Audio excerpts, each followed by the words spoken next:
here for CAA football, the Blitz, as we continue. And he may go the distance. Terrence You're going to put yourself in a situation and win a lot of football games.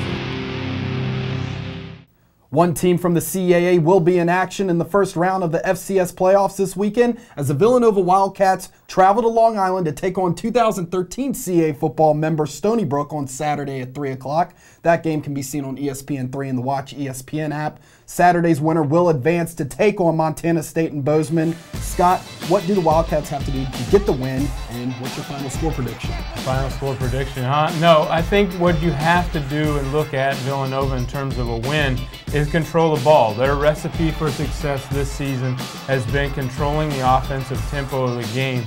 I think largely you also have to count on your defense to help you in that regard. Get off the field, get the ball back to your offense. That's not a small task for them if you look at Stony Brook's success. Miguel Masonette running the football, quarterbacks and wide receivers also a big success there. Miguel Masonette actually comes from the CAA, played a year at Hofstra there before transferring over to Stony Brook, so interesting note there. I look for Villanova to be able to control the clock, get off the field defensively. They might win 33-27, I'll say that, and hopefully that's the case. All right, and other games in the Saturday's first round include Bethune-Cookman taking on Coastal Carolina, with the winner playing the number 4 seed Old Dominion. Who do you think we'll be seeing heading to Norfolk next weekend? I think it's easily the Monarchs will be facing Coastal Carolina. You take a look at that matchup, no matter if it's at Bethune-Cookman or Coastal Carolina, the MEAC schools struggle in the playoffs. It's just kind of been the case.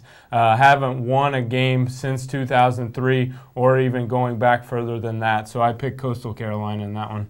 Wagner and Colgate also squaring off, with the winner hitting the road to face off against Eastern Washington. Who do you got here? The team that's going to go out to Eastern Washington, I see Wagner winning that one only because of the home team. Both teams come in as the automatic bids, Wagner for the NEC and Colgate for the Patriot League. Both teams started off slow in the season and then reel off 8 and 7 straight wins. That's impressive, but I think Wagner comes out on top there. South Dakota State hosts Eastern Illinois in a rugged Midwestern matchup. The lucky winner then advancing to take on the defending national champions, the North Dakota State Bison, who looms in the same section as New Hampshire Wildcats, by the way. Who do you have in this contest? South Dakota State will take on North Dakota State in a Missouri Valley matchup there in that second round. I mean, if you look at the OVC and the teams that have advanced to the playoffs, none of which have advanced. The OVC hasn't won a game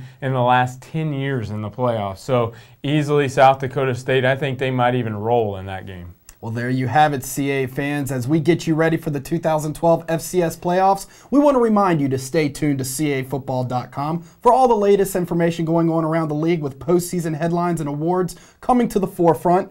We also encourage you to check out our new official blog, CA Football blog. Every day is Saturday at cafootball.wordpress.com. Yeah, take a look at that new blog. Zach Burris does a great job in keeping up with the things on that blog. Look for some things in regards to the national honorees that are coming out. We'll also take a look inside of the process used to pick our all-conference honorees. Just came out earlier this week.